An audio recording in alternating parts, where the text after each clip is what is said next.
যারা বেশি নামাজ পড়বে তারা বেশি জান্নাতে ঢুকবে নাকি? নামাজ পড়তে পড়তে যারা কপাল কালো করে ফেলছে এরা ঢুকবে না? যারা হজ করতে করতে বড় হাজী সাহেব হয়েছে, জিকির করতে করতে হাতে 3-4টা তাসবিহ রেখেছে, তাদের কথা বলা হয়েছে? এগুলো নিঃসন্দেহে অনেক বড় আমল, কিন্তু সবচাইতে বেশি জান্নাতে প্রবেশ করাবে যে আমল, বিষ্ণু বললেন, এক হচ্ছে আল্লাহর ভয়, আরেক হচ্ছে সর্বোত্তম আচরণ। প্রিয় ভাইরা, ইসলামের মেজাজটাকে চিনে নেন, ইসলামের এসেন্সটাকে বুঝে নেন। আমরা ভালো আচরণকে গুরুত্ব দিতে চাই না। অনেক নামাজি লোক দেখবে নামাজ পড়তে পড়তে কপালে কালো দাগ ফেলে দিছে, বাসায় বউয়ের সাথে খারাপ আচরণ করে, খিটখিটে মেজাজের, প্রতিবেশীর সাথে শুধু ঝগড়া, কলিগদের সাথে ঝগড়া, মারামারি, দুঃসম্পর্ক, এরকম আছে না নাই বলেন? আছে না?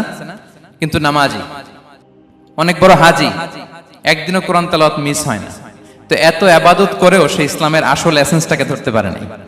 বিষ্ণু বললেন সবচেয়ে বেশি জান্নাতে প্রবেশ করাবে যে দুটি আমল, একটি হচ্ছে তাকওয়াল্লাহ, আল্লাহর ভয়, আরেকটি হচ্ছে উত্তম আচরণ, সর্বোত্তম আচরণ। তো আমরা যেন উত্তম আচরণের অধিকারী হই, আমার স্ত্রীর সাথে যেন ভালো আচরণ করি, প্রতিবেশীর সাথে যেন ভালো আচরণ করি, ছেলে মেয়েদের সাথে যেন আমাদের অ্যাটিটিউডটা ভালো থাকে, আচরণটা ভালো থাকে, কলিগের সাথে যেন ভালো থাকে। বিশ্বনবীর আচরণ যেমন ছিল তেমন আচরণ যেন আমরা গড়ে তুলতে পারি। আওয়াজ করে পড়ুন আমিন। সুনানে আবু দাউদের এক বর্ণনা বিষ্ণু ইসলাম বলেন, খুব চমৎকার একটি হাদিস, মনোযোগ দিয়ে শুনুন। তিনি বলেন, আনা যাঈমুন বিবাইতিন ফি রাবাদিল জান্নাতি লিমান তারাকাল মিরাআ ওয়া ইন কানা মুহিক্কান। আমি ওই ব্যক্তিকে জান্নাতের আঙ্গিনায় একটা ঘরের গ্যারান্টি দেই যে ব্যক্তি তর্ক করার সময় নিজে হক এটা জেনেও সে তর্ক থামিয়ে দেয়। অনেক সময় হয় না, অনেকে পায়ে পাড়া দিয়ে ঝগড়া করতে আসে, এরকম আছে না নাই? আপনি চুপচাপ দেখবেন একটা বাজে কমেন্টস করতেছে, আবার কমেন্টের নিচে কমেন্ট, আবার গালি, হ্যাঁ আছে না এরকম? বিষ্ণু বলেন নিজে হক এটা জানার পরেও আর যাতে তর্ক না বাড়ে, যে তর্ক থামিয়ে দেয় জান্নাতের আঙ্গিনায়, তাকে আমি একটা ঘরের গ্যারান্টি দেই। ওয়াবিবাইতিন ফি ওয়াসাতিল জান্নাতি লিমান তারাকাল কাযিবা ওয়া ইন কানা মাযিহান। আর ওই ব্যক্তিকে আমি জান্নাতের মাঝখানে একটা ঘরের গ্যারান্টি দেই যে ব্যক্তি কৌতুক করার সময়ও মিথ্যা পরিহার করে। করতেছে কৌতুক, ফান করতেছে আর কি, হি ইজ কিডিং, ফান করে, কৌতুক করে, কিন্তু কৌতুকের সময়ও সে মিথ্যা বলে না। এই স্বভাব যাদের, তাদেরকে আমি জান্নাতের মাঝ বরাবর একটা ঘরের গ্যারান্টি দেই। এরপর বিষ্ণু কি বলে দেখেন, তিনি বলেন ওয়াবিবাইতিন ফি আ'লাল জান্নাতি লিমান হাসানা খুলুকাহ।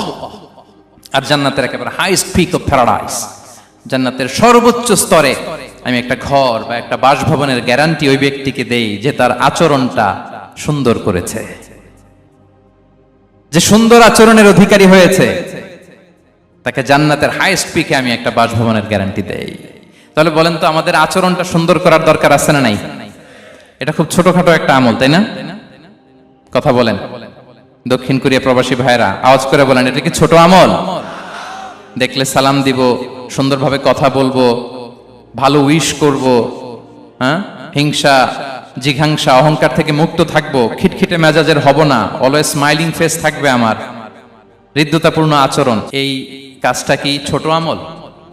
আওয়াজ করে বলেন এই আমলটা কি ছোট না বড়?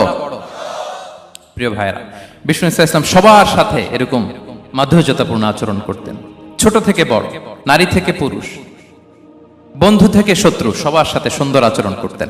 এবং তার এই চমৎকার আচরণে মুগ্ধ হয়ে তার অনেক শত্রু মুহূর্তে তার বন্ধুতে পরিণত হয়েছে।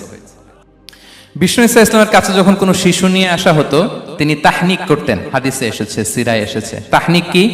খেজুর চিবিয়ে খেজুরের মিষ্টি রস লালা সহ বাচ্চার মুখে লাগিয়ে দিতেন। আলেমদের কাছে, অনেক আলেমদের কাছে আসে, আমার কাছে অনেকে এসেছে বাচ্চাদেরকে নিয়ে, তো আমরা এই সুন্নাহর উপর আমল হিসেবে খেজুর চিবিয়ে এর রসটা মুখে ঢুকিয়ে দিয়েছি। বারাকা, বিষ্ণু ইসলামের বারাকা নেওয়ার জন্য আসতো ছোট্ট বাচ্চাদেরকে নিয়ে। মদিনায় যখন সাহাবারা হিজরত করলেন মক্কা থেকে, মুসলিমদের ঘরে সন্তান সন্ততি নাই, বাচ্চা কাচ্চা হয় না। ইহুদিরা টিটকারি করে, এই তো মুসলমানদের সন্তান নাই। সর্বপ্রথম যেই সন্তান হয়েছে তিনি হচ্ছেন আয়েশা রাদিয়াল্লাহু তাআলা আনহার বড় বোন আসমা বিনতে আবু বকরের ঘর উজাড় করে এক সন্তান এসেছে, পুত্র সন্তান, নাম হচ্ছে আব্দুল্লাহ। কি নাম? আব্দুল্লাহ ইবনে জুবাইর। তো আসমা আব্দুল্লাহকে কোলে নিয়ে বিশ্বনবীর কাছে আসলেন। বিশ্বনবী খেজুর চিবিয়ে ওনার লালা মিশ্রিত রস খেজুর সহ মুখে লাগিয়ে দিলেন। তা আসমা সবসময় গর্ব করে বলতেন যে আমার সন্তানের পাকস্থলীতে সর্বপ্রথম যেটা ঢুকেছে এটা হচ্ছে বিশ্বনবীর লালা মিশ্রিত খেজুরের রস। আল্লাহু আকবার। বাচ্চারা আসলে বিশ্বনবী তাহনিক করতেন এবং এটা ল্যাবরেটরিক্যালি প্রুভড, সায়েন্টিফিক্যালি প্রুভড যে বাচ্চার জন্মের পরে এরকম মিষ্টি দিলে, স্পেশালি ডেটস নির্যাস যদি দেয়া হয়, তাহলে এটা তার ইমিউন সিস্টেম বাড়ায়, রোগ প্রতিরোধ ক্ষমতা বাড়ায়, তার ব্লাড সার্কুলেশন বাড়ায়, রক্ত সঞ্চালন বাড়ায়। বিশ্বনবী এটা করতেন। অনেক মায়েরা বরকতের জন্য বিশ্বনবীর কোলে বাচ্চা দিতেন। অনেক বাচ্চা বিশ্বনবীর কোলেই পেশাব করেছে, হাদিস সাক্ষী। ওখান থেকে মাসালা এসেছে, মেয়ে বাচ্চা পেশাব করলে কিভাবে ক্লিন হবে, ছেলে বাচ্চা পেশাব করলে কিভাবে ক্লিন হবে। বিশ্বনবীর কোলে নিয়েছেন, পেশাব করে দিছে ভরায়া। আল্লাহু আকবার। বাচ্চাদের মাথায় তিনি হাত বুলিয়ে দিতেন। যেই বাচ্চার মাথায় বিশ্বনবী হাত বুলাতেন, ওই বাচ্চার মাথায় খুব বেশি বেশি চুল গজাতো। সুবহানাল্লাহ পড়বেন না? এক ভণ্ড, সেও ছিল নবী দাবিদার, মুসাইলামাতুল কাযযাব। সে নবীকে কপি করত, নবী যা যা করতো তাই করত। তো সেও তার এলাকায় অনেক বাচ্চাদের মাথায় হাত বুলাই দিতে শুরু করলো, যে মোহাম্মদ বাচ্চার মাথায় হাত বুলালে বাচ্চার মাথায় চুল বড় হয়, আমিও তাই করব। সে বলতো আমিও নবী। সে বলতো নবু আনিস শুনলি ওয়ানিস শুনলাকে মোহাম্মদ, হে মোহাম্মদ, নবু তোমার অর্ধেক আমার অর্ধেক। কি মামুর বাড়ির আবদার দেখছেন? বলে আমারটা আমাকে বুঝিয়ে দাও। তো নবীকে কপি করত। বিশ্বনবী কুয়ার মধ্যে লোনা পানির কুয়ায় থুতু ফেললে মুহূর্তে লোনা পানির কুয়া মিঠা পানির কুয়ায় পরিণত হতো। তো এই বদমাসটা যখন কপি করে থুতু মারছে ওদের এলাকার কুয়ায়, ওটা ছিল মিঠা পানি, ওটা মুহূর্তের মধ্যে লোনা পানির কুয়া হয়ে গেছে। তো বিশ্বনবীকে কপি করে সে তার এলাকার নবজাতক বাচ্চাদের মাথায় যখন হাত বুলিয়ে দিতে শুরু করলো, পরবর্তীতে দেখা গেল ওই বাচ্চাগুলো আজীবন ছিল টাক মাথা। চুল বাড়বে তো দূরের কথা, এদের মাথায় চুলই ওঠে নাই। আল্লাহু আকবার। মুজিজাতুন নবী। তো বিশ্বনবী মাথায় হাত বুলিয়ে দিতেন, বাচ্চাদেরকে চুমু খেতেন। আপনারা বাচ্চাদেরকে কোলে নেবেন, আদর করবেন, চুমু খাবেন, বিশ্বনবীর সুন্নাহ এটা। বাচ্চাদের সালাম দিতেন। মাঝে মাঝে বাচ্চাদের সাথে মজা করতেন, তাদের সাথে খেলাধুলা করতেন। বাসায় সময় পেলে এটা করবেন, ছেলেমেয়েদেরকে নিয়ে খেলতে নেমে যাবেন।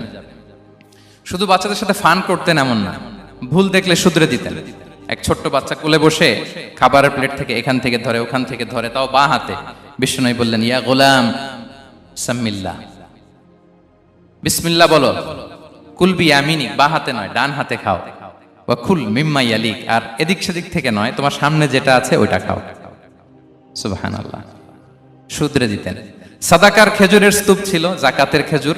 হাসান রাদিয়াল্লাহু তাআলা আনহু, বিষ্ণু ইসলামের দহিত্র, ছোট্ট মানুষ, হাঁটতে হাঁটতে যে খেজুরের স্তূপের দিকে খেজুর নিয়ে খেলতে যায়, হঠাৎ একটা খেজুর খেতে আরম্ভ করলেন। বিষ্ণু বলেন, কিখ কিখ, থামো থামো, ওয়াক থু থু। আমরা যে বাংলা ওয়াক থু বলি, এটার আরবি হচ্ছে কিখ। মানে এই নানা ভাই রাখো রাখো রাখো। আলা তাআলাম ইন্না লা নাকুলুস সাদাকা, নানা ভাই তুমি জানো না আমরা হাশিমি খানদানের, আমরা সাদাকার মাল খেতে পারি না। আঙ্গুল ঢুকিয়ে মুখ থেকে খেজুর বের করে দিলেন। সুবহানাল্লাহ। এভাবে ছোট্ট বাচ্চাদের ভুলগুলো শুধরে দিতেন, কারেকশন করতেন।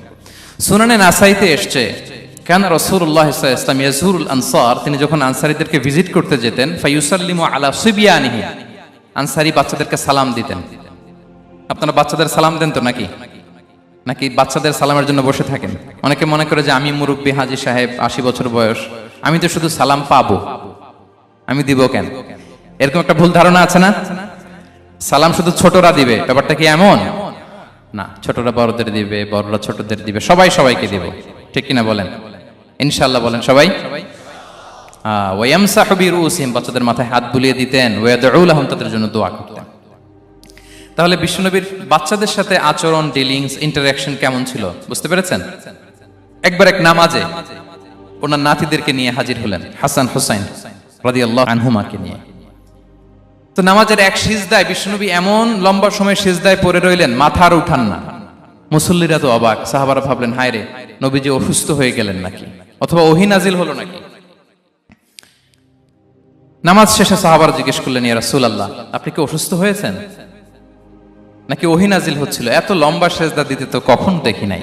বিশ্বনবী বললেন, না না, কুল্লুন যালিকা লাম ইয়াকুন, কোনটাই না, বরং ওয়ালাকিন্না বিনি ইরতাহালানি, আমার নানা ভাই হাসান হুসাইন সিজদারত অবস্থায় আমার পিঠের উপরে উঠে বসেছিল। ফাকারিহতু আন উআজ্জিলাহু হাত্তা ইয়াকদিয়া হাজাতা, আমি উঠে গেলে তাদের ডিস্টার্ব হবে, এজন্য সিজদায় পড়েছিলাম। যতক্ষণ তাদের পিঠে উঠে খেলতে মনে চেয়েছে তারা খেলেছে, তারা নেমেছে, তারপরে সিজদা থেকে মাথা উঁচু করে দাঁড়িয়েছি। সুবহানাল্লাহ বিহামদিহি। তো আমরা কাঁধে নিয়ে খেলবো তো দূরের কথা, আমরা অনেকে বাচ্চাদেরকে মসজিদে দেখলেই রেগে যাই, আছে না নাই? অনেক মুরব্বীরা আছে মসজিদে বাচ্চা দেখতে পারে না, দেখবেন হ্যাঁ, খিটখিটে মেজাজের হয়ে যায়, রিয়্যাক্ট করে।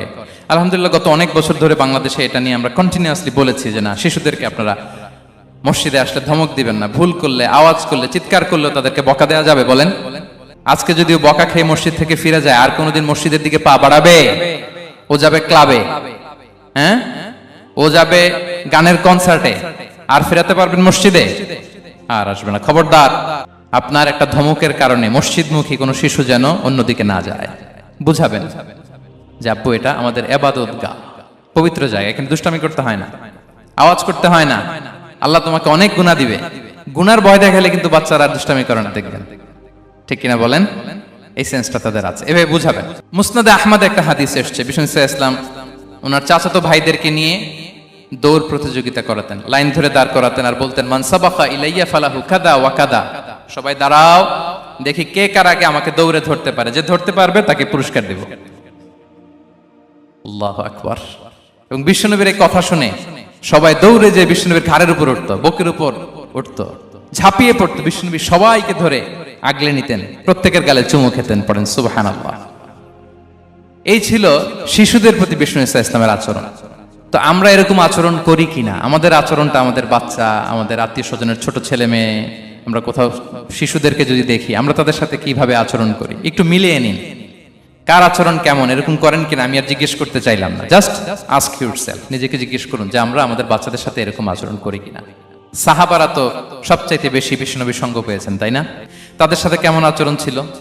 যে আয়াতটি দিয়ে আমি শুরু করেছি, আল্লাহ বলেছেন ফাবিমা রাহমাতিম মিনাল্লাহি লিনতা লাহুম ওয়ালাউ কুনতা ফাযযান গালিযাল কলবি লানফাদ্দু মিন হাওলিক।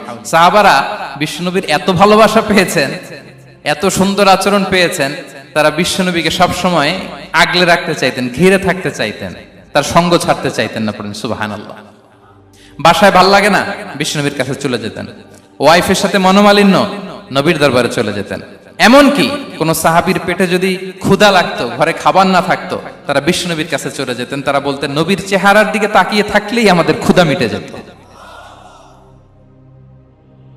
আগলে রাখতেন সবসময় বিষ্ণু ইসলামকে। আর সবসময় বিষ্ণু ইসলাম একটা স্মাইলিং ফেস নিয়ে তাদের সাথে কথা বলতেন, মুচকি হাসবেন। বিষ্ণু বলেন তাবাসসুমুকা ফি ওয়াজহি আখিকা সাদাকা, you smile to your brother, it's a charity. তোমার ভাইয়ের দিকে তাকিয়ে তুমি যে মুচকি হাসো, এটা সাদাকা দেওয়ার সওয়াব কামিয়ে ফেলো তুমি। এবং সাহাবারা বলতেন মা রাআইতু আহাদান আকসারা তাবাসসুমান মিন রাসূলিল্লাহ সাল্লাল্লাহু আলাইহি সাল্লাম। বিশ্বনবীর চাইতে বেশি কাউকে আমরা কোনোদিন মুচকি হাসি দিতে দেখিনি। মুচকি হাসেন তো আপনারা? মুচকি হাসবেন, হাসলে যদি সাদাকার সওয়াব হয় তো আমরা মুখ গোমরা করে রাখবো কেন? দেখবেন যিনি মুচকি হাসে তাকে সবাই পছন্দ করে, আর যিনি গোমরা মুখ থাকে তার দেখতে ভালো লাগে। আমার ভালো লাগে না, আপনাদের লাগে? হাসি কিন্তু সংক্রামক, ইতিবাচক ভাবে সংক্রামক। আপনি হাসলে দেখবেন হেসে হেসে কথা বলে যার সাথে বলতেছেন তারও একটা হাসি। আপনি গোমরা মুখ থাকলে ওই ব্যক্তিও গোমরা মুখ, ঠিক কিনা বলেন? এবং মুচকি হাসলে স্বাস্থ্য ভালো থাকে, মানসিক স্বাস্থ্যের সাথে এটা সম্পর্ক আছে। দেখেন বিষ্ণু ইসলাম কেমন কনসিডারেট ছিলেন। বিশ্বনবী যদি কারোর সাথে মুসাফা করতেন, ভাই একটু হাত মিলান তো, এই যে ওই লোক হাত সরানোর আগে বিশ্বনবী হাত সরাতেন না। যখন উনি হাতটা টান দিতেন তখন নবী হাত টান দিতেন। কারোর সাথে কথা বলার সময় এইভাবে আর চোখে তাকাতেন না, এইভাবে না। কথা বলতে হইলে ঘুরে তার দিকে হয়ে তাকে সম্মান দিয়ে, রেসপেক্ট দিয়ে কথা শুরু করতেন। কেউ কোনো গুরুত্বপূর্ণ কথা কানে কানে বলতে চাইলে তিনি কথা শেষ না হওয়া পর্যন্ত মাথা সরাতেন না। সুবহানাল্লাহ, আসতে বলেন। আল্লাহু আকবার, আল্লাহু আকবার। একটু মিলিয়ে নেই, আসলে কি আমরা পারি এত চমৎকার আচরণ উপহার দিতে? কতটা কনসিডারেট ছিলেন দেখেন। এক বেদুইন, অক্ষর জ্ঞানহীন মানুষ, সভ্যতার ছোঁয়া তার মধ্যে লাগেনি। সে মসজিদে নববীতে ঢুকে একবার মসজিদে নববীর মাঝখানে পেশাব করা শুরু করলেন। কি করা শুরু করলেন? কোথায়? টয়লেটে? কোথায়? ইসলামের সবচাইতে দ্বিতীয় সবচাইতে পবিত্র জায়গা বিশ্বনবীর মসজিদের মাঝখানে। সাহাবারা তাকে মারতে উদ্ধত হলেন। বিশ্বনবী বললেন দাও, থামো থামো, এই থামো থামো।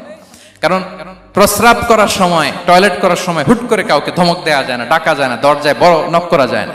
করলে তার ক্ষতি হতে পারে, এটা করবেন না। বিষ্ণু বললেন দাউ ওয়া হারিকু আলা বাউলিহি সাজলান মিন মা, এই রাখো রাখো, বেচারাকে পেশাব করতে দাও, করতে দাও, করতে দাও, পেশাব করতে দাও। সে পেশাব শেষ করলো, বিষ্ণু বললেন এক বালতি পানি ঢেলে দাও। এই এক বালতি পানি বালুতে মিশে জায়গাটা পরিষ্কার হয়ে যাবে। এরপর বিষ্ণু সাল্লাল্লাহু আলাইহি ওয়াসাল্লাম বললেন ফা ইন্নামা বুইসতুম মুয়াসসিরিন ওয়া লাম তুবআসু মুআসসিরিন, তোমরা এত কঠোর হচ্ছ কেন? আল্লাহ তো তোমাদেরকে কঠোর করে পৃথিবীতে পাঠাননি, সহজপন্থী করে আল্লাহ তাআলা আমার এই উম্মতকে পৃথিবীতে পাঠিয়েছে। পড়েন সুবহানাল্লাহ। দেখেন কত চমৎকার আচরণের ছিলেন।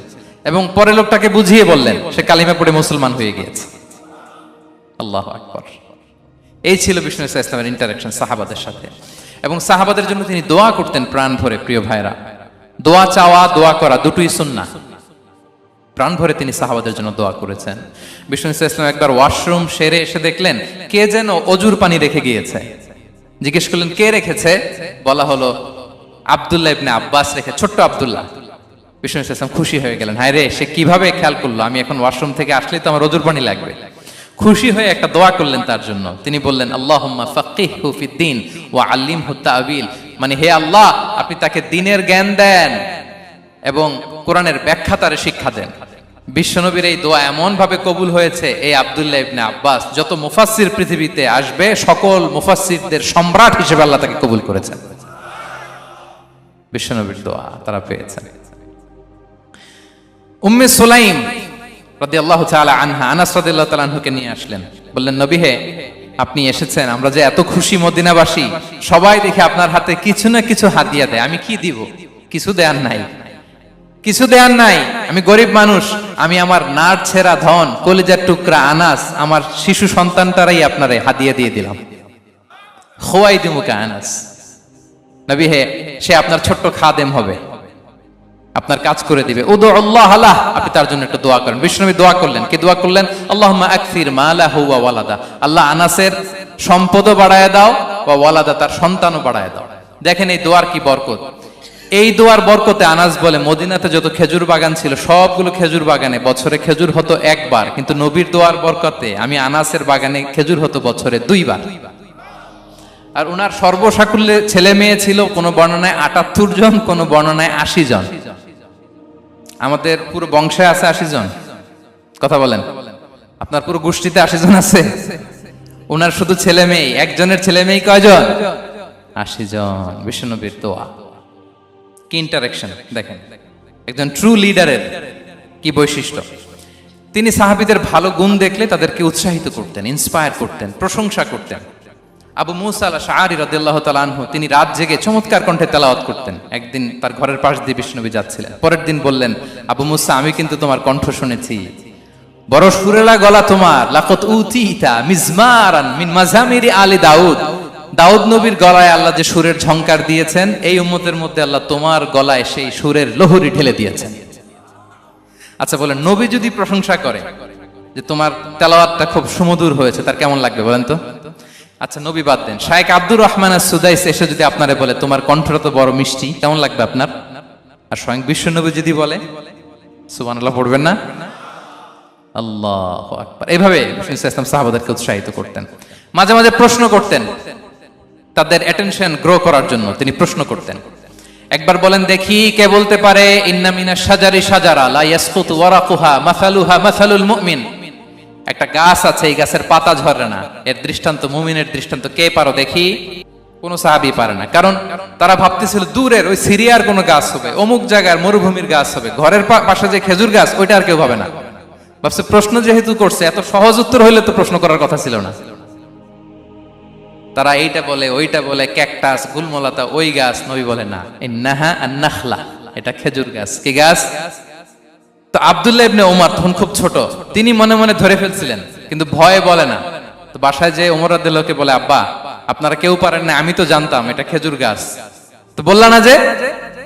আব্দুল্লাহ বলে, আপনি পারেন না, অন্যান্য সাহাবারা বাচ্চা ছাড়া কেউ পারে না, আমি কেমনে কই? ওমর রাদিয়াল্লাহু বললেন, আজকে যদি তুমি বলতে পারতে, লাল উট পেলে আরবরা যে যত খুশি হয় আমি তার চেয়েও বেশি খুশি হয়ে যেতাম।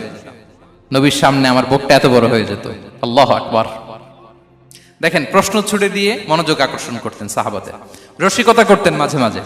রসিকতা। এক সাহাবী বলেন, ইয়া রাসূলুল্লাহ, আমার চলতে বড্ড কষ্ট হয়, আপনি যদি দয়া করে আমাকে একটা উট দিতেন তাহলে আমি রাইড নিতাম এটার উপরে, এটা দিয়ে চলতাম, সফরের কষ্ট কমে যেত। বিষ্ণু বলেন, যাও, ঠিক আছে, তোমাকে একটা উটের বাচ্চা দিব। কি দিব? সাহাবী বলেন, ইয়া রাসূলুল্লাহ, আমি চাইলাম কি আর আপনি বললেন কি?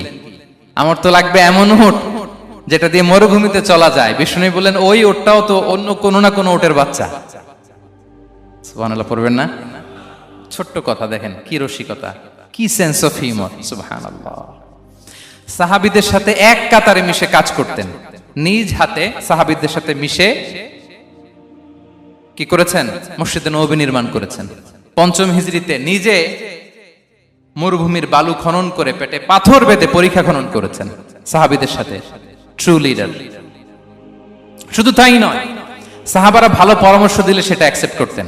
আমাদের মধ্যে অনেকের একটা ইগোইস্টিক ঝামেলা আছে, বাড়ির কাজের মেয়ে বলছে, কাজের ছেলে বলছে, এই আমার স্টাফ বলছে, এটা আমি কেন শুনবো? এরকম একটা মেন্টালিটি অনেকের আছে না নাই? অনেক সময় তাদের মধ্য থেকেও ভালো পরামর্শ আসতে পারে না? বলেন পারে কিনা? বিশ্বনবী দেখতেন কেউ ভালো পরামর্শ দিলে সেটা পিক করতেন, নিয়ে নিতেন। বদরের যুদ্ধে মুসলিম সৈন্যরা কোথায় ক্যাম্প করবে, বিশ্বনবী হঠাৎ একটা জায়গায় ক্যাম্প স্থাপনের নির্দেশনা দিলেন। হাব্বাব ইবনুল মুনজির রাদিয়াল্লাহু তাআলা আনহু তিনি বললেন, ইয়া রাসূলুল্লাহ, অনুমতি দিলে একটা কথা বলবো। কি কথা? এই যে আপনি ক্যাম্প স্থাপন করলেন এখানে, এটা কি আল্লাহর আদেশে না আপনার ইচ্ছায়? নবী বললেন, আমার ইচ্ছা, এটা আল্লাহর আদেশ নয়। তাহলে ঠিক হয় নাই, লোকেশন সিলেকশন ঠিক হয় নাই। তাহলে কোথায়? হাব্বাব বললেন, ইয়া রাসূলুল্লাহ, ওই যে কূপ দেখা যায় ওখানে, দ্যাটস আওয়ার লোকেশন, ওখানে করলে ভালো হবে। কেন? বলতেছে, আমরা ওখানে ব্যারিকেড দিয়ে রাখবো, পানি আমাদের কন্ট্রোলে থাকবে, কুরাইশরা পানির অভাবে যুদ্ধ ছাড়াই মরবে, আমরা পানি খেয়ে যুদ্ধ করবো। সুবহানাল্লাহ বলেন।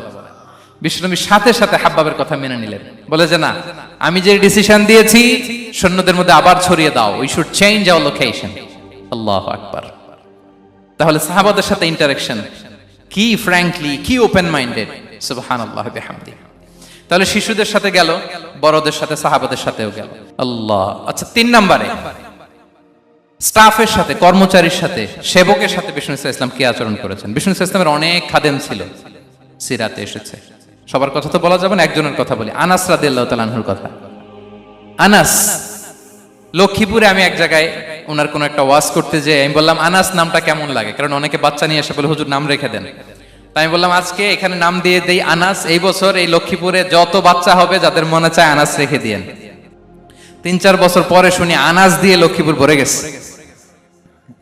অনেকে আমাকে জানাইছে ছেলের নাম কি আনাস, তো বলে যে ওই যে হুজুর আপনি 19 সালে আমাদের লক্ষ্মীপুরে এসে বলছিলেন, ওই কথা থেকে আমরা, পেটে ছিল বাচ্চা, আমরা নিয়ত করে ফেলছি আনাস রাখবো। আনাস নামটা অনেক সুন্দর না? সাহাবাদের নামগুলো চুজ করে করে ছেলেদের নাম রাখবেন। উনি ছিলেন বিষ্ণু ইসলামের খাদেম। কোনদিন তিনি কোন ওনার স্টাফকে, সেবককে, খাদেমকে মারধর করেন নাই, কোনদিন না। আমরা তো পান থেকে চুন খসলে, আল্লাহ, বাংলাদেশে ওই যে লোহার খুন্তি গরম করে কাজের মেয়ের পিঠে শেখা দেয়া হয়, এরকম আছে না নাই? ডাকাত বলেন, মানবাধিকার কর্মী, আবার নারী আন্দোলনের বড় নেত্রী, কিন্তু ঘরের ভেতরে দেখা যায় তার আসল চরিত্র। কারো আসল চরিত্র যদি জানতে চান, কয়েকটা জায়গায় নক করলে জানা যায়। এক হচ্ছে তার বউ, তার ব্যাপারে কি বলে, তার স্ত্রী। এরপর তার ড্রাইভার কি বলে, তার ঘরের কাজের মহিলাটা কি বলে। এদের কাছে নক করলেই আপনি বড় সাহেবের আসল তথ্য পেয়ে যাবেন। কথা বুঝতে পেরেছেন? আনাস রাদিয়াল্লাহু তাআলা আনহু বলেন, খাদিমতুন নবিয়্যা 10 সিনিন ফামা ক্বালা লি উফ ফামা ক্বালা লি লিমা সানা'তা ওয়ালা লিমা লা সানা'তা। আমি 1 বছর 2 বছর নয়, 10 বছর বিশ্বনবীর খাদেম ছিলাম। আওয়াজ করে বলেন তো, কয় বছর? একদিনের জন্য আমার কোনো কাজে বিরক্ত হয়, উহ ইস, আরে, বিরক্ত হয়ে আমরা এগুলো বলি না? একদিনের জন্য বলেন, একদিন, একটি মুহূর্তের জন্য। এই 10 বছরে একটিবারও পেয়ারা নবীজি বলেন নাই, আনাস এটা কেন করলে? একবারের জন্য বলে নাই, আনাস এটা করলে না কেন? একবারের জন্য তিনি বলেন। আনাস রাদিয়াল্লাহু তাআলা আনহু বলেন, একদিন একটা কাজে, সম্ভবত জুব্বা আনতে আমাকে বিষ্ণু পাঠিয়েছিলেন। আমি ছোট মানুষ, জুব্বা আনতে যে ভুলে আমি মদিনার বাচ্চাদের খেলা দেখতে আরম্ভ করলাম। বাচ্চারা রাস্তায় খেলাধুলা করে না? বিশ্বনবী যেটা আনতে পাঠিয়েছে ওইটা না এনে ভুলে, ছোট মানুষ তো, সেও দাঁড়িয়ে দাঁড়িয়ে মদিনার ছেলেমেয়েদের খেলা দেখতেছে। এখন সময়ের পর সময় যায়, ঘন্টার পর ঘন্টা যায়, আনাস তো আর আসে না জুব্বা নিয়ে। বিশ্বনবী ভাবলেন, হায় রে, আনাস মনে ভুলে গেছে, যাই নিজের কাজ নিজেই করে নিয়ে আসি। বিষ্ণু বেরোলেন, বেরোই দেখে ওই তো আনাস, আমার আনাস বাচ্চাদের সাথে খেলা দেখতেছে। আমরা হইলে কি করতাম? আমরা হইলে কি মায়ের, ওই যে ডাইরেক্ট মায়ের। আল্লাহ, আজকে তোর একদিন কি আমার একদিন না। বিষ্ণু গেলেন, তিনিও বাচ্চাদের সাথে খেলা দেখতে শুরু করলেন, কিছুই বললেন না, শুধু আলতো হাতে আনাসের পিঠে হাত রাখলেন, ঘাড়ে আলতো হাতে। বিষ্ণুবীর হাতটা রেশমের চেয়েও সফট ছিল। হাত রাখলেন, হাত রাখাতে আনাস রাদিয়াল্লাহু তাআলা আনহু ফানাযারতু ইলাই, তিনি বললেন আমি পিছনের দিকে তাকালাম, বিষ্ণুনবীর দিকে আমি তাকালাম, হঠাৎ করে দেখলাম যে বিষ্ণুনবী। তাকানোর পর পর আমি ভয় পেয়ে গেলাম, কিন্তু বিষ্ণু সাল্লাল্লাহু আলাইহি ওয়াসাল্লাম ধমকও দেয় নাই, কিরে আনাস তুই এখানে, এটাও বলে নাই। তাকালাম, ওয়া হুয়া ইয়াদহাক, তিনি একটা মুচকি হাসি দিলেন। বললেন আনাস তোমাকে না কাজে পাঠিয়েছিলাম, এখানে কেন? আনাস বলে ইয়া রাসূলুল্লাহ ক্ষমা করে দেন, আমি যাচ্ছি। আনাস বলে বিশ্বনবীর সেদিনের মুচকি হাসির শাসন মরার আগের দিন পর্যন্ত আমার এই সোজা রাস্তায় রেখেছে। ভাইরা আমার, শাসন করতে জানলে পিট্টি দেয়া লাগে না, ধমক দেয়া লাগে না, মার দেয়া লাগে না। শাসন করতে জানলে একটা মুচকি হাসি দিয়ে শাসন করা যায়। এবার জানবো স্ত্রীর সাথে আচরণ। স্ত্রী যার সাথে আমার সম্পর্ক খুবই গভীর, খুবই মজবুত, তার সাথে কেমন আচরণ ছিল। সিরাতে অনেক কথা এসেছে, আমাদের সময় নেই, সংক্ষেপে বলি। স্ত্রীদের তিনি আগে সালাম দিতেন, মসজিদ থেকে ঘরে পৌঁছে দিতেন, ঘরের কাজে সহযোগিতা করতেন, ওঠে ওঠার সময় হেল্প করতেন, মাঝে মাঝে স্ত্রীদের পরামর্শও নিতেন। আপনারা এগুলো করেন তো? করেন? এই যে আওয়াজ নাই, পেছনে কিন্তু ভাবিরা বসে আছে সবাই। উল্টা পাল্টা বললে এখানে উইটনেস আছে, খবর আছে আজকে। এগুলো করেন? করেন? হ্যাঁ, করতে হবে, করতে হবে। বিষ্ণু সাল্লাল্লাহু আলাইহি ওয়াসাল্লাম নিজ হাতে ঘরে উটের দুধ দহন করতেন, রুটি সেকা দিতেন, কাপড় সেলাই করতেন, এই কাজগুলো করতেন। এবং আম্মা জান আয়েশা রাদিয়াল্লাহু তাআলা আনহাকে এত ভালোবাসতেন, তিনি বলেন আমি গোশত খেয়ে ওইটার হাড্ডিটা রেখে দিলে বিশ্বনবী আমার খাওয়া হাড্ডিটা নিয়ে আবার চুষতে শুরু করতেন। আমি গ্লাসের যেখান দিয়ে পানি খেতাম, পেয়ালার খুঁজে খুঁজে বিশ্বনবী ওই জায়গায় ঠোঁট লাগিয়ে পানি খেতেন। মাইমুনা রাদিয়াল্লাহু তাআলা আনহা বলেন যে আমি আর বিশ্বনবী এক বালতি থেকে মগ দিয়ে পানি নিয়ে দুজনে গোসল করেছি। আল্লাহু আকবার, কি চমৎকার আচরণ। এবং স্ত্রীদের নিয়ে তিনি সফর করতে বেরোতেন। একবার রাত্রিবেলা বিষ্ণু সাল্লাল্লাহু আলাইহি ওয়াসাল্লাম এবং আম্মা জান আয়েশা রাদিয়াল্লাহু তাআলা আনহা, বিষ্ণু বলেন চলো তো আমরা একটু দৌড় দেই, এক্সারসাইজ হয়ে যাবে। দুইজনে দৌড় দিলেন। তখন আম্মা জান আয়েশা রাদিয়াল্লাহু তাআলা আনহা একটু স্লিম ছিলেন, তো দৌড়ে বিশ্বনবী পিছে পড়ে গেলেন, আম্মা জান আয়েশা ফার্স্ট হয়ে গেলেন, আগে চলে গেলেন। বড্ড খুশি, উনি বিশ্বনবীকে হারিয়েছেন। আবার অনেক বছর পরে, তখন সময়ের ব্যবধানে আম্মা জান আয়েশা একটু হেলদি হয়ে গিয়েছেন, আগের মতো আর চিকন নেই। আবার বিশ্বনবী এক রাতে বললেন আয়েশা চলো আজকেও একটু এক্সারসাইজ করি, দৌড় দেই। দুজন মিলে দৌড় দিলেন। আজকে বিশ্বনবী আর আম্মা জান আয়েশাকে চান্স দেন নাই, তিনি জোরে দৌড়ে আম্মা জান আয়েশাকে রানার আপ করে দিলেন, উনি ফার্স্ট হয়ে গেলেন। এরপর কি বললেন জানেন? সুনান আবু দাউদের হাদিস, তিনি বললেন ইয়া আয়েশা হাদিহি বিতিলকা সাবকা। দেখেন বিশ্বনবী মনে রাখছেন, নোটে রাখছেন। বিশ্বনবী বললেন আয়েশা ওই যে এত বছর আগে কোন এক রাতে মরুভূমিতে দৌড়ে আমাকে হারাইছিলা, আজকে ওইটার বদলা নিয়ে নিলাম। তিলকা সাবকা, ওইটার বিনিময়ে এটা। ওই দিন তুমি জিতছিলা, আজকে তোমার উপর আমি জিতে গেলাম। কি হৃদ্যতা ছিল, কি সম্পর্ক ছিল স্ত্রীর সাথে। তাই বলে মনে করবেন না যে কোনো মনোমালিন্য হতো না, হতো। মানবিক যে ব্যাপারগুলো মাঝে মাঝে একটু ছোটখাটো মিষ্টি ঝগড়া, একটু মনোমালিন্য, এটাও হতো। এবং বিশ্বনবী এটাও টের পেতেন। তিনি বলতেন আয়েশা ইন্নী লা আ'লামু ইযা কুনতি আলাইয়া গাদবা ওয়া ইযা কুনতি আলাইয়া রাদিয়া। আয়েশা কখন তুমি আমার উপর রেগে থাকো আর কখন খুশি থাকো সবটাই কিন্তু আমি টের পাই। আম্মা জান আয়েশা অবাক হলেন, কি করে টের পান? বিশ্বনবী বলেন যখন তুমি আমার উপর খুশি থাকো তখন দোয়ার সময় বলো লা ওয়া রাব্বি মুহাম্মদ, তুমি বলো হে মুহাম্মদের রব আল্লাহ, মদিনার উপর রহম করেন, আমাদেরকে ক্ষমা করেন। হে মুহাম্মদের রব, আমাদের ক্ষমা করেন, এইভাবে দোয়া করো। আর যখন তুমি রেগে থাকো তখন আমার নামটা মুখ দিয়ে নিতে চাও না, তখন তুমি দোয়াতে বলো লা ওয়া রাব্বি ইব্রাহিম, হে ইব্রাহিমের আল্লাহ, হে ইব্রাহিম নবীর খোদা, আমাদের মাফ করো। তখন তুমি আমার নাম নাও না, কৌশলে আমার নামটা বাদ দাও। আম্মা জান আয়েশা বলেন ইয়া রাসূলুল্লাহ মা আহজুরু ইল্লা ইসমাক, নবী হে, আমি তো আপনার নামটাই শুধু মুখ থেকে বাদ দেই, আমার হৃদয় থেকে তো কখনো আপনারে বাদ দিতে পারি না। এটা ঠিক, তখন রেগে থাকি, আপনার নামটা মুখে নেই না, কিন্তু হৃদয় থেকে তো আপনাকে সরাতে পারি না। সুবহানাল্লাহ। এই ছিল বিষ্ণুবীর সাথে স্ত্রীদের সম্পর্ক। প্রিয় ভাইরা, আমরা যদি একটু দেখি প্রতিবেশীর সাথে কেমন আচরণ করতেন নেইবার। বিষ্ণু বলতেন, মান কানা ইউমিনু বিল্লাহি ওয়াল ইয়াউমিল আখিরি ফালইউকরিম দাইফা, যে আল্লাহ বিশ্বাস করে, আখিরাতে বিশ্বাস করে, সে যেন প্রতিবেশীকে সম্মান করে। এবং একবার আবু যার আল গিফারি রাদিয়াল্লাহু তাআলা আনহুকে বিষ্ণু ইসা ইসলাম বললেন, আবু যার, ইদা তাবাখতা মারাকান ফাআকসির মাআ, হে আবু যার, তুমি যদি কখনো ঝোল তরকারি রান্না করো, ঝোলের তরকারি খাইছেন?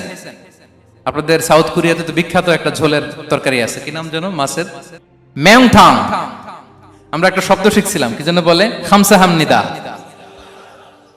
কয়েকটা শব্দ শিখাই দিছে ভাইরা আমাকে। তো এই যে নামটা বললাম, ঝোলের মধ্যে ট্যাংরা মাছ, শিং মাছ ঝোল দেয়া একটা তরকারি। তো আবু যার গিফারিকে বিষ্ণু ইসলাম বলেন, ইদা তাবাখতা মারাকান ফাকফির মা, হে আবু যার, কখনো যদি ঝোলের তরকারি রান্না করো, একটু বেশি করে পানি দিও, যাতে করে তোমাদের পাশাপাশি তোমার প্রতিবেশীর সাথে একটু ঝোল শেয়ার করতে পারো। প্রতিবেশীকে এত গুরুত্ব দিতেন। তিনি বলতেন, লাইসাল মুমিন আল্লাযী ইয়াশবা ওয়া জারুহু জাইউন ইলা জামবিহি, সে মুমিন নয় যে পেট পুরে খায় আর তার প্রতিবেশী না খেয়ে রাত যাপন করে, সে মুমিন নয়। দেখেন প্রতিবেশীকে কত গুরুত্ব তিনি দিয়েছেন। বিশ্বনবীর এক ইহুদি প্রতিবেশী ছিল। কোন ধর্মের? সবাই বলেননি, একসাথে আওয়াজ করে বলেন, কোন ধর্মের প্রতিবেশী? ওই ইহুদির এক ছেলে বিশ্বনবীর কিছু কাজ করে দিতেন। অনেকদিন হলো ছেলেটা আসে না। খোঁজ নিলেন, শুনলেন সে অসুস্থ। শুনলেন ইহুদি ছোট্ট ছেলেটা কি? বিশ্বনবী দেখতে গেলেন। মুসলিম শিশুকে দেখতে গেলেন নাকি? কোন ধর্মের শিশু? তার মানে আপনার প্রতিবেশী যদি হিন্দু হয়, বৌদ্ধ হয়, খ্রিস্টান হয়, দ্যাট ডাজন্ট ম্যাটার, আপনি তার বিপদে আপদে পাশে থাকবেন। এটাই ইসলামের শিক্ষা, ঠিক কিনা বলেন? এই যে আপনাদের এখানে বুদ্ধিস্ট নেইবার আছে, হিন্দু নেইবার আছে, খ্রিস্টান নেইবার আছে, তারা বিপদে পড়লে তো আপনার যাওয়ার দরকার নাই, না? যাবেন, খোঁজ খবর নিবেন, ভিজিট করবেন, পাশে দাঁড়াবেন। আপনি যে তাদের খোঁজ খবর নিতেছেন, মুসলিম হয়েও আপনি এত চমৎকার আচরণের, এটা দেখেই অনেকে কালিমা পড়ে মুসলমান হয়ে যাবে। এটাই তো দ্য বিউটি অফ ইসলাম, ইসলামের সৌন্দর্য। বিশ্বনবী হিন্দু মুসলিম ইহুদি বাছেন নাই, ছোট্ট ইহুদিটাকে দেখতে গেলেন। যে দেখে হায়রে কাতর হয়ে সে বিছানায় মৃত্যু শয্যায় শুয়ে আছে, বাচ্চাটার মাথায় হাত বুলিয়ে দিলেন। হাত বুলিয়ে বাচ্চাটাকে, ইহুদি বাচ্চাটাকে বললেন, আসলিম, হে শিশু, তুমি ইসলাম ধর্ম গ্রহণ করো। এখন ছোট্ট মানুষ, তার বাবা আবার পাশে দাঁড়িয়ে আছে, আব্বা কি বলে না বলে, সে নাযারা ইলা ওয়াজহি আবি, বাবার দিকে তাকালেন। তা বাবা বলে, আতি আবুল কাসিম, মানে বিষ্ণু ইসলামের কুনিয়াত, বড় ছেলে ছিল কাসিম, তাকে বলা হতো আবুল কাসিম। ইহুদি বাবা বলল, মোহাম্মদ যা বলে তাই করো। সাথে সাথে সে পড়ল, আশহাদু আল্লা ইলাহা ইল্লাল্লাহ ওয়া আশহাদু আন্না মুহাম্মাদুর রাসূলুল্লাহ। বিশ্বনবী বের হওয়ার সময় বললেন, আলহামদুলিল্লাহিল্লাযী আনকাযাহু মিনান নার, প্রশংসা সে আল্লাহ যে একটু আগে জাহান্নামী হওয়ার কথা ছিল, মুহূর্তে কালেমার মধ্য দিয়ে তাকে জান্নাতি বানিয়ে দিলেন। দেখেন প্রতিবেশীর সাথে কি আচরণ। ইহুদি প্রতিবেশীর পাশে দাঁড়িয়েছেন, অসুস্থ, ভিজিট করেছেন। আমরা যেন আমাদের প্রতিবেশীর খোঁজ রাখি। অভুক্ত প্রতিবেশী রেখে আপনি পেট পুরে খেয়ে তাহাজ্জুদ পড়লে ওই তাহাজ্জুদ আল্লাহর দরবারে যাবে না। খবরদার, খবরদার, আমরা যেন প্রতিবেশীর সাথে সুসম্পর্ক রাখি। বদরের যুদ্ধে 70 জন বন্দী হয়ে আসলো। বিশ্বনবী 70 জনকে সাহাবাদের মধ্যে ভাগ করে দিলেন, বললেন, তোমরা খারাপটা খাবে, বন্দীদেরকে ভালোটা খাওয়াবে। কি নমুনা স্থাপন করেছে ইসলাম। সুমামা ইবনে উসাল রাদিয়াল্লাহু তাআলা আনহু নামে এক যুদ্ধবন্দীর ছোট্ট ঘটনা বলে আমি পয়েন্টটা শেষ করছি। ইয়ামামার বড় লিডার ছিলেন, যুদ্ধবন্দী হয়ে মদিনায় আসলেন, নাম সুমামা ইবনে উসাল রাদিয়াল্লাহু তাআলা আনহু। তখন মুশরিক ছিলেন, যুদ্ধবন্দী হিসেবে আনা হলো। তাকে মসজিদে নববীর পিলারের সাথে রশি দিয়ে বাঁধা হলো। বিষ্ণুনবী বললেন, সুমামা, কি অবস্থা তোমার, কেমন লাগে, তোমার সাথে কেমন আচরণ করা হবে বলো। বললেন, মুহাম্মদ, তুমি চাইলে মারতেও পারো, বাঁচিয়েও রাখতে পারো। বিষ্ণু বললেন, সুমামা, এ দুনিয়াটাই শেষ নয়, আখিরাতে বিশাল এক জগৎ পড়ে আছে। তুমি যদি শাহাদা বাক্য পড়ো, আমাদের ভাই হয়ে যাবা। তোমার সেফটি সিকিউরিটির দায়িত্ব আমাদের। আমরা তোমরা সবাই মিলে এক। তারপর একে একে বিশ্বনবী তার সাথে ইসলামের সৌন্দর্যগুলো তুলে ধরলেন, সালাত কি, জাকাত কি, এগুলো বুঝালেন।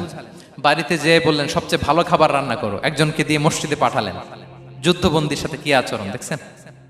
এরপরের দিন বিশ্বনবী আবার তাকে ইসলামের দাওয়াত দিলেন। এরপর বাড়িতে এসে একজনকে বললেন, যাও আমার ওই উটের দুধ দহন করে তাকে এক পেয়ালা গরম দুধ দিয়ে আস। আমরা জামাইকেও তো এরকম সমাদর করি না, কি বলেন? তৃতীয় দিন বিশ্বনবী আবার খাবার নিয়ে গেলেন, আবার ইসলামকে তুলে ধরলেন। সুমামা তো অবাক, যুদ্ধবন্দীদের সাথে মুসলমানরা এরকম আচরণ করে। 3 দিন ধরে লাগাতার যখন ইসলামকে প্রেজেন্টেশন শেষ, বিষ্ণু বললেন, যাও এবার সুমামা ইবনে উসালের রশিটা খুলে তাকে ছেড়ে দাও।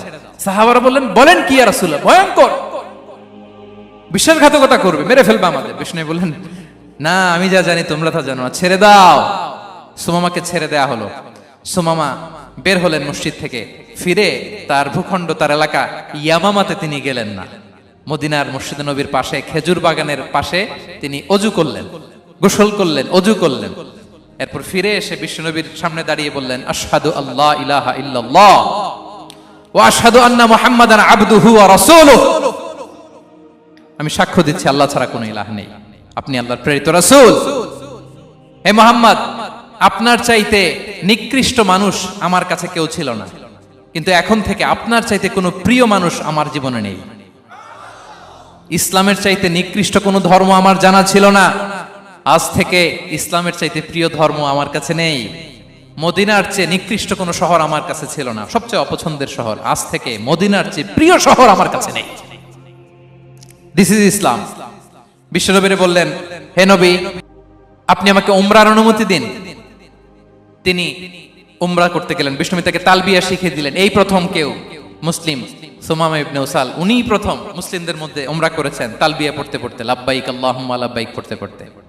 উমরা করার শেষে ইয়ামামা থেকে গম আসতো মক্কায়, ওই গম পিষে রুটি বানিয়ে মক্কাবাসী খেয়ে বেঁচে থাকতো। উনি ঘোষণা দিলেন, মুহাম্মাদের অনুমতি ছাড়া ইয়ামামার একটি গমের দানা আজ থেকে মক্কায় পৌঁছবে না। সুবহানাল্লাহ পড়বেন না? এই যে আমেরিকা যে ইকোনমিক স্যাংশন দেয়, এটা শিখছে সুমামা উমামা ইবনে উসাল রাদিয়াল্লাহু তাআলা আনহুর কাছ থেকে। আল্লাহু আকবার। তিনি বললেন, একটা গমের দানা পচবে না, ওনারা আর রুটি খেতে পারে না। গমের দাম বেড়ে গেল। বিষ্ণুর কাছে চিঠি লিখে পাঠালেন, হে মুহাম্মদ, তুমি যদি উমামারে না বলো আমরা না খেয়ে মরবো। পরে বিশ্বনবীর হস্তক্ষেপের মধ্য দিয়ে আবার ইয়ামামা থেকে গম আসা শুরু হয়েছে। সুবহানাল্লাহ পড়েন। প্রিয় ভাইয়েরা, তাহলে বন্দীদের সাথে, যুদ্ধবন্দীদের সাথে বিশ্বনবীর আচরণ কেমন ছিল টের পেয়েছেন? ভিক্ষুকের সাথে কি আচরণ? বিশ্বনবী কখনো না বলতে পারতেন না। কেউ হাত পাতলে কি বলতে পারতেন না? পারতেন না। এক ভিক্ষুক এসে বলে, এই মুহাম্মদ, দাও, তোমার কাছে কি আছে দাও। নবী তখন চাদর পরা ছিলেন। চাদর ধরে এমন জোরে টান দিছেন, বিশ্বনবীর ঘাড়ের চামড়া এখানে ছিঁড়ে গেছে, চামড়ায় দাগ পড়ে গেছে। বিশ্বনবী তার দিকে তাকিয়ে, ওই যে মুচকি হাসির ম্যাজিক, আবার মুচকি হাসি, মুচকি হাসি দিয়ে বললেন, যাও তাকে কিছু দিয়ে দাও। সুবহানাল্লাহ পড়বেন না? আচ্ছা, ভিক্ষা করতে আইসা যদি আপনার জুব্বা ধরে টান মারে, জামার কলার ধরে টান মারে, এই দে, কি করবেন বলেন? ওই যে মায়ের, মানে ডানে বায়ে আর কোনো সলিউশন নাই, খালি মায়ের, আইজো মায়ের, খাইলো মায়ের। দেখেন, ভিক্ষা করতে এসে জামা ধরে টান দিয়ে ঘাড়ের চামড়ায় এখানে দাগ ফেলে দিয়েছে, কিন্তু বিশ্বনবী হাসি দিয়ে সলিউশন করলেন। সুবহানাল্লাহ পড়েন। শত্রুদের সাথে তিনি কেমন আচরণ করেছেন? আল্লাহ আল্লাহ আল্লাহ আল্লাহ। তায়েফের ময়দানে রক্তাক্ত হয়েছেন, রক্তাক্ত। পাহাড় রক্ষী ফেরেশতারা বলে, নবী আপনাকে রক্তাক্ত করেছে? তায়েফে কেন গেছিলেন বিশ্বনবী? জমির বায়না করতে না? তায়েফে জমি কিনতে গেছিল না? তায়েফবাসীকে জাহান্নামের আগুন থেকে বাঁচাতে রক্তাক্ত করা হয়েছে। পাহাড় রক্ষী ফেরেশতারা বললেন, নবী একটা আদেশ দেন, দুই দিক থেকে চাপা মেরে পুরো তায়েফবাসীকে মাটির সাথে মিশিয়ে ফেলবো, মাটির সাথে মিশে যাবে। বিশ্বনবী বললেন, না না, তারা হয়তো ঈমান আনে নাই, তাদের ভবিষ্যৎ প্রজন্মের কেউ না কেউ লা ইলাহা পড়বে, কেউ না কেউ লা ইলাহা জপবে, তাই হয়েছে। তায়েফে যদি যান, আল্লাহু আকবার, মসজিদ আর মসজিদ, শান্তি আর শান্তি। আল্লাহু আকবার। উহুদের ময়দানে দাঁত শহীদ হয়েছে, রক্তাক্ত হয়েছে, হেলমেট ভেঙে কপালে পাথর ঢুকেছে। ফেরেশতারা বললেন, আদেশ দেন উহুদ পাহাড় তাদের ঘাড়ের উপরে বসিয়ে। বিষ্ণু বললেন, না। বিষ্ণু বললেন, না, আল্লাহুম্মা হদি কওমি ফা ইন্নাহুম লা ইয়ালামুন। আল্লাহ আমার কওমকে ক্ষমা করে দেন, ওরা বুঝে নাই। দেখেন, শুধু ক্ষমাই চান নাই যে আল্লাহ ওদেরকে মাফ করে দেন, ওদের হয়ে কৈফিয়ত দিয়েছেন আল্লাহকে, এক্সকিউজ দিয়েছেন। আল্লাহ কেন কেন ক্ষমা করবেন? কারণ ওরা বুঝে নাই। এক্সকিউজ দিয়েছেন, তাদের হয়ে কৈফিয়ত দিয়েছেন। এই ছিল শত্রুদের সাথে বিশ্বনবীর আচরণ। যুদ্ধের ময়দানে ঘোষণা দিতেন, খবরদার ওদের নারীদের গায়ে হাত দিবে না, শিশুদের গায়ে হাত দিবে না, গবাদি পশু মারবে না, কোনো পাদ্রীর গায়ে হাত দিবে না। গোটা বিশ্বের কেউ, কোন যুদ্ধের সেনাপতি যুদ্ধের ময়দানে এমন মানবতা দেখাতে পারে না। চিল্লায় বলেন ঠিক কিনা? অষ্টম হিজরিতে মক্কা বিজয়ের দিন থারথার করে কাঁপছিল কুরাইশরা যে আজকে তো আমাদেরকে ক্যাপিটাল পানিশমেন্ট দিবে, ডেথ পেনাল্টি দিবে। বিশ্বনবী বললেন, না, লা তাসরিবা আলাইকুমুল ইয়াউম ইযহাবু ফাআনতুমুত তালাকা। 4-5 জনকে তিনি শাস্তি দিয়েছেন, গণহারে শত শত হাজার হাজার পরিবারকে তিনি ক্ষমা করে দিয়েছেন। বললেন, তোমরা আমার ভাই, ভাই ভাইয়ের সাথে যেরকম আচরণ করবে, ইউসুফ তার ভাইদের সাথে যা করেছে আমি তাই করব, আমি ক্ষমা করে দিলাম। আল্লাহু আকবার। এ ছিল শত্রুদের সাথে আচরণ। শেষ কথা বলি, শেষ কথা হচ্ছে প্রাণীর সাথে বিশ্বনবীর কেমন আচরণ ছিল।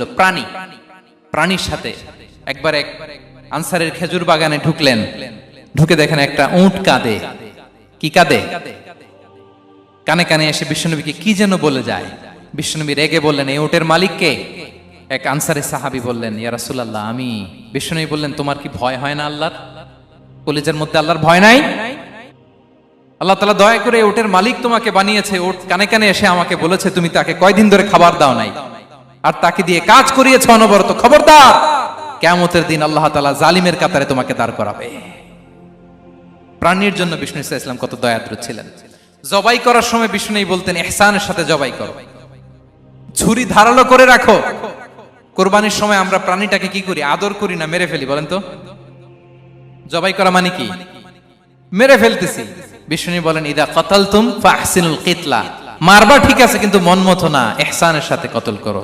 ওয়ালিয়ুহিদ্দা আহাদুকুম শাফরাতাহু ওয়ালইয়ারিহ যাবিহাতাহু, ছুরিটাকে ধার করে রাখো যাতে করে খুব সহজে তার রূহটা বের হয়ে যায়। সুবহানাল্লাহ। দেখেন, আমরা নিজেদের সাথে একটু মিলাই। বাংলাদেশে দেখেন তো, কুকুর একটা দেখলে আমরা কি করি?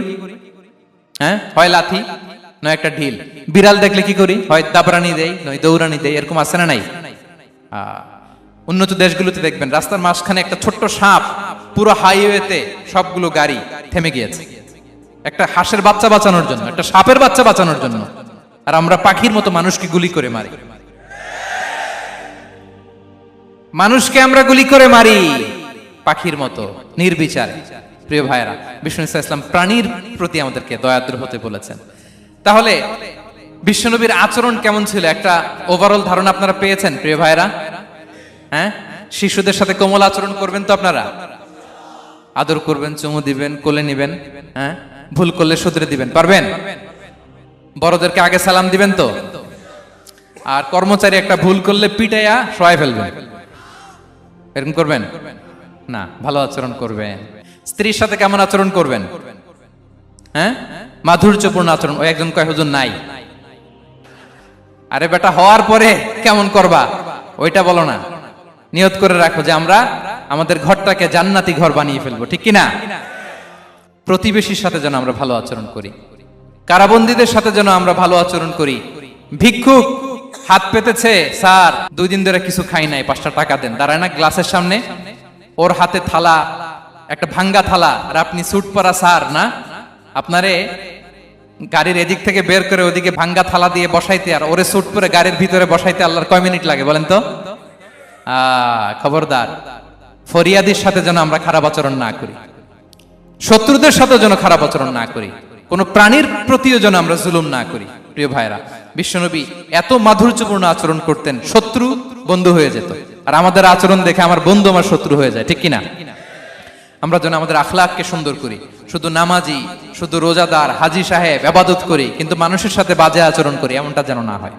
আমরা যেন সুন্দর আচরণ করে বিশ্বনবীর শেখানো পন্থা এরকম মাধুর্যপূর্ণ আচরণের অধিকারী হয়ে ফি আ'লাল জান্নাতি গরাফা, বিষ্ণু বলেছেন জান্নাতের সর্বোচ্চ স্তরে তারা অ্যাপার্টমেন্ট পাবে। ওই অ্যাপার্টমেন্টের অধিকারী যেন আমরা হতে পারি। আল্লাহ তৌফিক দান করুক।